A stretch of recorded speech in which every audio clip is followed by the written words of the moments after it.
Mabilisan lang po tayo guys. So mamaya, please pa-comment kung ilang scores po inakuha nyo kasi nag-prepare po ako ng 10 questions po, specifically sa Technology for Teaching and Learning. And so ito guys, lumalabas siya sa Prof Ed, sa Gen Ed. Pwede din siya lumabas sa major.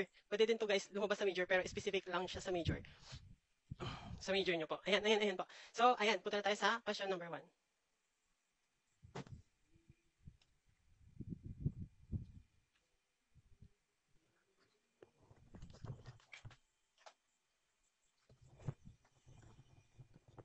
Maingay ba sorry. Maingay ba sa ano ko guys? Sa end ko po. Kasi may mga nagvi-video okay pa po sa amin. Ayan guys, so ito lumabas siya ng 2 beses sa Gen Ed guys. Last September po. Dalawang beses lumabas siya sa Gen Ed, pero yung question is magkaiba. Pero same lang po yung sagot. A, C, A. Ayan, C, A. So mamaya guys, pa-comment ang answers natin kung ilan po yung makukuha nyo ha. Ayan po. So number 1, which term best describes the practical application of scientific knowledge to create tools, systems, or solutions that address real-world problems? Ito po ang keywords natin. Practical application of scientific knowledge po. Guys, huwag kayong malilito guys. Huwag kayong mabubudol dito. Ang sagot po, letter C, technology. Technology po ang answer natin. Kasi guys, yung letter A, yung science po, involves yan sa pag-acquire ng knowledge about the natural world po. Sa through observation and experimentation. So yung philosophy naman po ay deals with fundamental questions about existence and knowledge. Tsaka yung ethics po. Yung art naman, yan yung nag-involves po yan sa creative expression and aesthetics. So answer po natin letter C, technology. Kasi yung technology po, practical application na po yan ng scientific knowledge to create tools, systems, or solutions sa mga problems po or sa mga real-world problems. Ayan. Okay po, next question po tayo. Number 2 na po. Number 2. Ay, hindi siya nag-asya. Wait lang pa. Palitin lang natin. Bakit? Number 1 pa rin 2.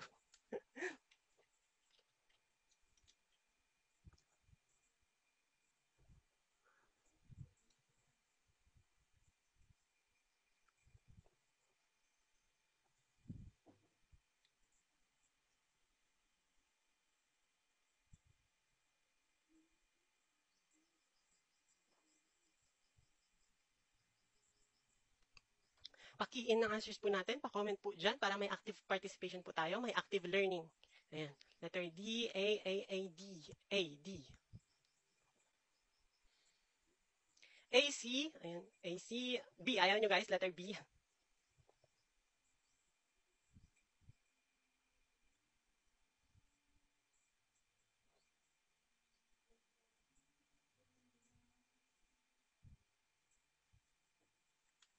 Guys, number 2. What term refers to the ability to effectively use digital tools and networks to access, manage, evaluate, create, and communicate information while also understanding the ethical and legal issues surrounding information use? So guys, hindi po yan media literacy. Kasi yung media literacy po, yan yung ability to access, analyze, evaluate, create, and communicate using various forms of media. For example, guys, yung mga sa mga TV guys, yung mga reports po, mga news, ayan, sa social media, sa newspapers, sa radio, and the internet. Okay. Yung letter C naman, yung computer programming, yan yung specialized skill po yan. Hindi siya yung sagot. Yung letter B naman, digital citizenship po, ay yan yung pagiging responsible and ethical ethical use ng technology at saka sa mga digital platforms po. So, mas nagpo-focus po siya sa behavior, yung digital citizenship. Dito guys, ang answer po natin ay letter A. ICT literacy or yung information communication and technology literacy. So yan po yung ICT guys, ICT literacy refers to the ability to use digital tools, networks, and technology to access, manage, evaluate, create, and communicate information effectively. Okay pa? Ito yan pa. Next question na po tayo. Next question.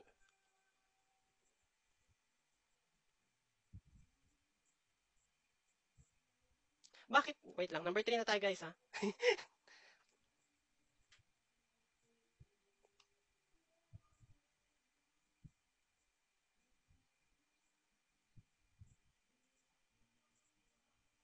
Letter D, letter D, letter A, letter C, letter D, letter D, letter D, letter D. Okay.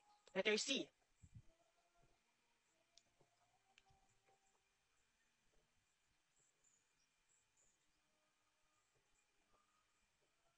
Number 3, which category includes the tools commonly used by teachers to facilitate instructional activities and enhance student learning?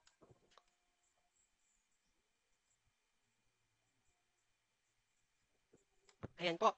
Tools commonly used by teachers to facilitate instructional activities and enhance student learning po. So guys, tanggalin na natin agad yung letter B, yung test, kasi hindi naman yan yung, hindi yan yung tools para mag-facilitate ng learning po or yung ginagamit po natin pang instructional, para sa mga instructional activities. Yung test po, yan po yung assessment tools, okay? Para ma-evaluate natin yung student understanding. Okay, so hindi siya. Yung A at saka C, yung dalawang po yan, under po sila ng teaching aids or yung tinatawag nating instructional materials. Teaching aids or instructional materials po. So, sa instructional materials natin guys, pasok dyan si print materials at saka si electronic materials and then meron din tayong non-printed materials. Okay po? So, answer po natin dito ay letter D. Ayan. Yan yung nag-include po nung electronic, print at saka yung non-printed guys. Physical din. Ayan, physical materials din. Designed yan para mag-support sa instructional activities natin as teacher po. Ayan. Yan po yung pinaka-best na sagot po dito. Next question po tayo, number 4.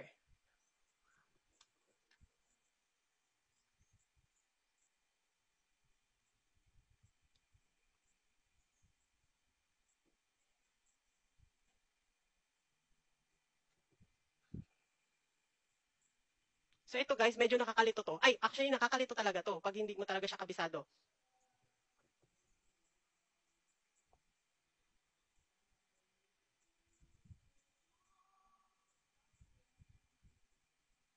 BDDC. Educational technology po ito ah. Yung EdTech po, shortcut kasi yan eh. Ito, educational technology.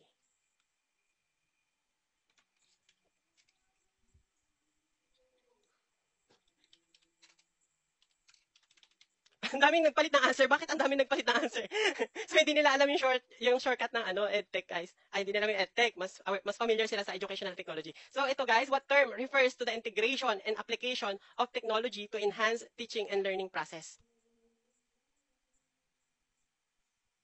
Letter A, online tools. B, e-learning resources. C, educational technology. D, technology and education. So yung letter A, yung online tools po, for example, yung mga Google Classroom, ayan, yung Kahoot, ayan, hindi po yan yung sagot. Kasi yung online tools, guys, specific platforms or applications lang po yan to facilitate yung teaching and learning activities. Parang hindi yan yung sagot po natin dito. Yung letter B, e-learning resources, hindi rin yan. Yung e-learning resources or yung electronic learning resources po ay nagfo-focus lang on delivering content in digital formats. Okay, for example, yung mga digital textbooks and video lessons, ayun, yan po yun. Part lang po yan ng educational technology. Pero hindi yan yung talagang sagot dito, guys. So, answer natin, letter C, educational technology. Kasi guys, yung technology and education, general use of technology in schools lang po yan. Meaning, yung mga technology sa schools natin. Ano ba yung mga technology sa schools natin? Di ba meron tayong mga computer lab, ayan, internet access, computers, ayan, pero wala siyang specific na educational goals. While itong si letter C, yung educational technology, yan po yung integration and application of technology na to enhance teaching and learning processes. Ayan ako. For March-led po ito, ma'am, or mami, your mommy said. Ayan, for March-led po. Next question na po tayo. Next question po tayo.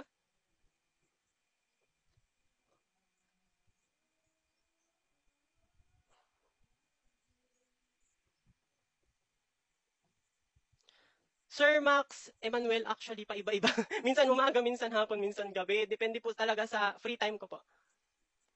May passers na po ba kayo here? Wala po Sir Donel kasi kakastart ko lang po mag-live dito sa sa TikTok. Kakastart ko lang this season. Sana nitong March maraming pumasa.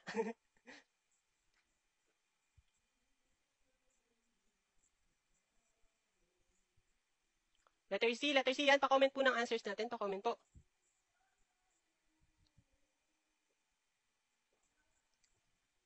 BCCCC. Ay, yung mga nagmumura dito guys, beware sa mga nagmumura kasi i-block ko po talaga kayo. Kasi wag tayong maging dito guys, maging rude. Mamaya may content na, may question ako dito para sa inyo mamaya. Yung mga rude dyan. Para sa inyo yun. Dinagdag ko sa materials na to. Okay, number 5, ang daming CCCB, meron ding BBB, at saka meron din D.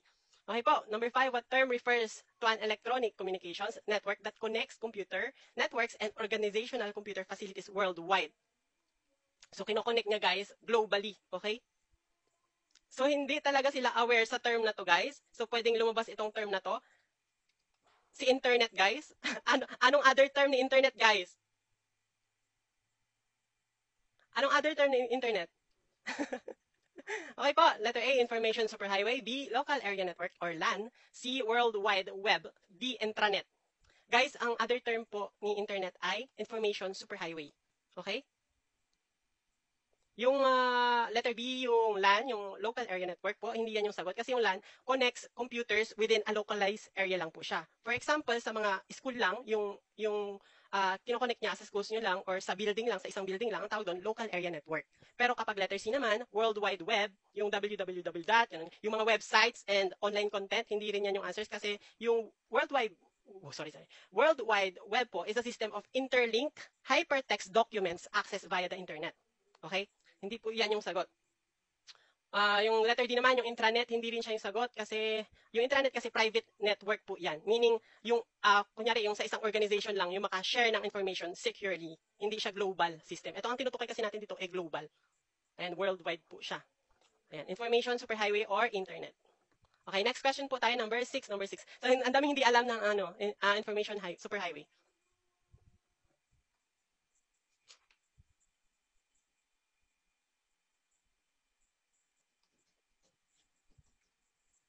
Sinong digital dinosaur dito? Sino? Pakisabi kung sino ang digital dinosaur. Meron ba? Letter D. Ang dami letter D. Letter B, letter C. Ayan, meron ding letter C. Letter B, letter D. Okay. Ayaw nila ng letter A. Bakit kaya? Okay guys, number 6. What term refers to the generation of people born during the advent and widespread use of digital technology?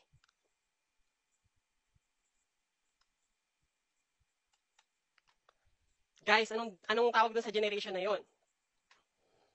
Guys, pag letter A, yung digital dinosaur po, yan yung term na po yan, ay sa mga individuals na nag-struggle, hirap sila maka-adapt sa technologies or takot sila sa technologies.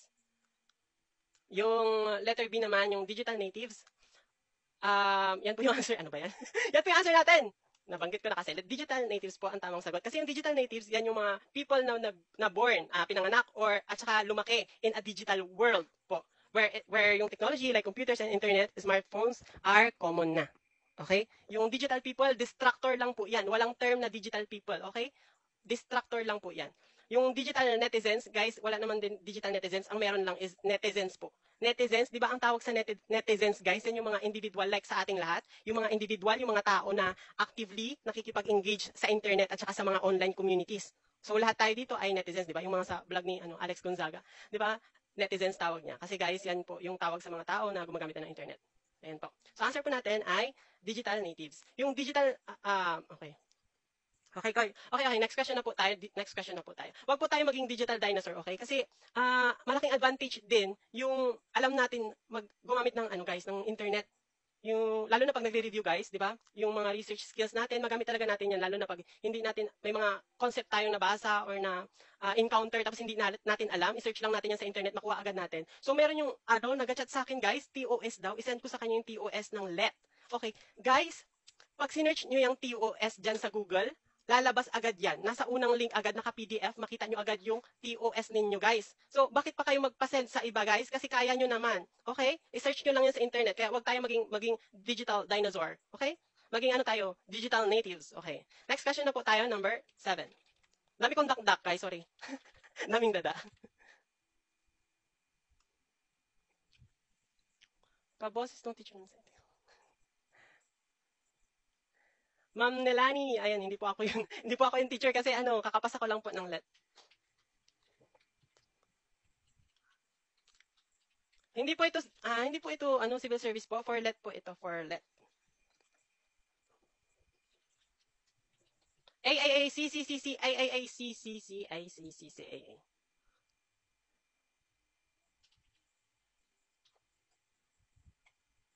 A, C. Okay, number 7, what term refers to the appropriate behavior, making responsible choices, and showing respect while interacting in the digital world? So, ito yung para sa mga basher, guys. Ayan po, appropriate behavior, responsible choices. Ayan. Ang hirap mag-highlight dito sa sa word. Showing respect, ayan po, while interacting in the digital world. C. Okay, yung digital citizenship, guys, lahat po yung tatlo, yung digital commerce, digital etiquette, digital literacy, lahat po yan under ng digital citizenship. So, hindi siya yung answer. Kasi specific po tayo. Specific yung hinahanap natin. Yung digital commerce, yung mga nag-ano dyan, mahilig mag-Shopee, mahilig mag-online, mga impulsive buying, guys. So, ayun. Ako yun. ako. Ayan, buying products online using e-commerce platforms. Ayan po, yun ang tawag doon po ay digital commerce. Yung letter D, digital literacy, na-discuss na natin yan kanina. So, answer po natin ay digital etiquette. Ito po, digital etiquette. Yan po yung using polite language sa pag-comment po natin, pag-send ng message sa emails, ayun, avoiding cyberbullying. Meron dito kanina nagko-comment siya ng 80-80 daw. So, cyberbullying po siya. Wala siyang digital etiquette. Ayun, wala po siyang digital etiquette. Very rude. Ang dami niyan dito, guys. Pati yung, meron pa yung mga nag-comment sa akin talagang personal attack na. Kasi, tawag doon? Kasi sinabi ko na, wag niyong sabihin na madali ang let in general. Like, wag niyong i-generalize. Kasi hindi naman sa lahat, madali ang let. May mga nahihirapan po. And ako din, nahihirapan din ako doon. Lalo na sa majors, nahihirapan po talaga ako ng sobra. Kaya, grabe yung may nag-comment sa akin doon na, you will not prosper in the education industry. Sabi niya sa akin, guys. So, pero ako, dead man lang sa bashers. Dead man lang sa bashers. Kasi part yan ng pag-grow natin. Ayan, part po yan ng pag-grow natin. Okay, next, 8. Ito, gasgas na to, guys. Kahit sa ang materials, kahit sa review center, guys, gasgas na tong question na to. What term refers to a free online course open to anyone, designed to be accessible to a large number of students and used for various purposes? Guys, open siya. Free siya kasi lahat pwedeng mag-enroll doon ng walang bayad. And then, online siya kasi using internet. Tapos course siya kasi may syllabus po siya. Talagang course po siya na nakaprogram talaga siya na course. So answer po natin ay letter A. Massive Open Online Course or yung MOOCs po. Okay, next po tayo, number 9.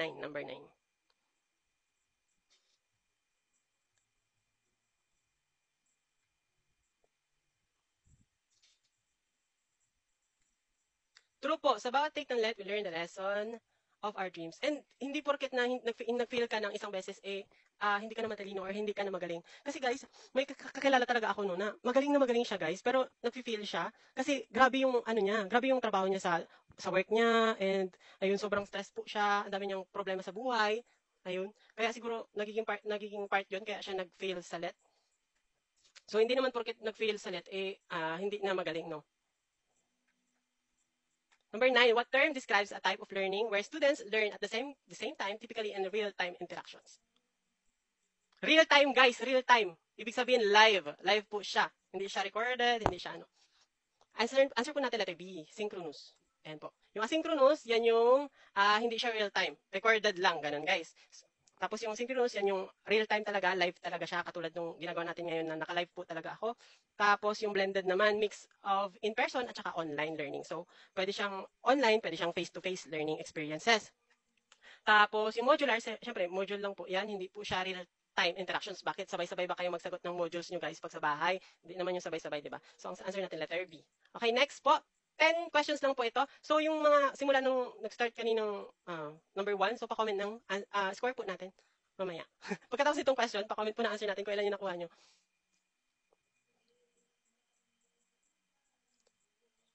So, kung nag-enroll kayo kay Teacher Seppi, ayan, both synchronous and asynchronous po yung sa kanya. Merong recorded and then meron ding live talaga.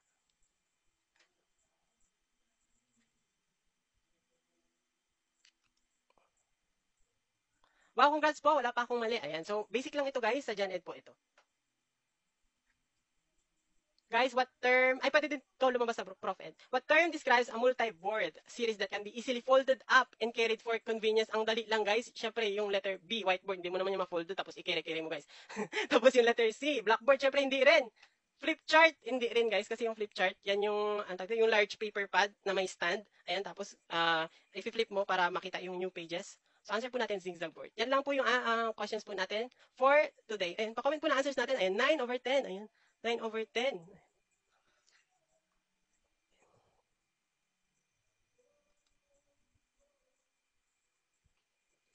7/10, 10/10, ayan. 8/10, 7/10, 9/10, ayan.